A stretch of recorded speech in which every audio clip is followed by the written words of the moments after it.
ఒక భార్య భర్తతో అదేంటి పొద్దున్నే అంత చిరాగ్గా ఉన్నారు అని అడిగింది. భర్త దేవుడు కలలో చెప్పిన విషయం గుర్తొచ్చి ఇలా ఉన్నాను అన్నాడు. భార్య ఏం చెప్పాడు అని అడిగింది. వెంటనే భర్త దేవుడికి రోజు రూపాయి కానుక వేసి మంచి భార్యనివ్వమని కోరుకునేవాడిని, కానీ నిన్నిచ్చాడని గట్టిగా అడిగితే కలలోకి వచ్చి నువ్వు ఇచ్చిన రూపాయికి ఈమె వచ్చింది అన్నాడు. చింటూ స్కూల్లో చేరిన మొదటి రోజు టీచర్ ఇలా అడిగింది. టీచర్, మీ నాన్నగారి పేరేమిటి? చింటూ డాడీ. టీచర్, ఆయన ఏజ్ ఎంత? చింటూ 6 years. టీచర్, అదేంటి? చింటూ, నేను పుట్టిన తర్వాతే కదా ఆయన డాడీ అయ్యారు. సార్, మిమ్మల్ని ఎక్కడో చూసినట్టుంది. అసలు మీది ఏ ఊరు? పల్లంకుర్రు. నిజమా? అరే, మాది పల్లంకుర్రే. మీది ఏ వీధి? బ్యాంకు వీధి. అలాగా, మాది బ్యాంకు వీధే. మీ ఇల్లు ఎక్కడా? బ్యాంకుకి పక్కన. మరి మీ ఇల్లు? అరే, మాది బ్యాంకు పక్కనే ఉన్న డాబాలో పై అంతస్తు. అరే, మాది అంతే, పై అంతస్తే. ఈ సంభాషణ విన్న మూడో వ్యక్తి చిరాగ్గా, అదేమిటయ్యా, మీ ఇద్దరివి ఒకే ఊరు, ఒకే వీధి, ఒకే ఇల్లు అంటున్నారు, ఎప్పుడు ఒకరినొకరు చూసుకోలేదా అన్నాడు.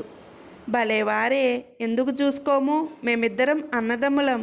ఎంతసేపటికి బస్సు రావట్లేదని టైంపాస్ కోసం ఇలా మాట్లాడుకుంటున్నాం అంతే అంటూ అసలు విషయం చెప్పారు ఆ ఇద్దరిలో ఒకరు. ఒకసారి ఒక పిచ్చాసుపత్రి మీదుగా డిగ్గీ మామగారు కారులో వెళ్తుండగా కారు పంచర్ అయ్యి ఆగిపోయింది. ఆయన కారులో నుంచి దిగి పంచర్ పడిన టైరు మారుద్దామని అనుకుంటున్నాడు. ఇంతలో పిచ్చాసుపత్రి గోడ మీద నుంచి ఒక పిచ్చోడు చూసి ఏటైందేంటి అని అడిగాడు. నా కర్మ, ఈ పిచ్చోడితో నాకేంటి అనుకొని ఏమీ లేదు అన్నాడు డిగ్గీ మామ. డిగ్గీ మామగారు గబగబా టైరు ఊడదీశారు. తీసిన 4 బోల్ట్లు పక్కన పెట్టారు. ఇంతలో ఒక మేకల మంద తోసుకుంటూ వచ్చింది. దాదాపు ఓ 250 నుండి 300 మేకలు ఉంటాయి. మన డిగ్గీ మామగారు పక్కకు తప్పుకొని నిలబడ్డారు. మేకల మంద వెళ్ళిపోయింది. డిగ్గీ మామగారికి మతిపోయింది. పక్కన పెట్టిన 4 బోల్ట్లు కనిపించలేదు.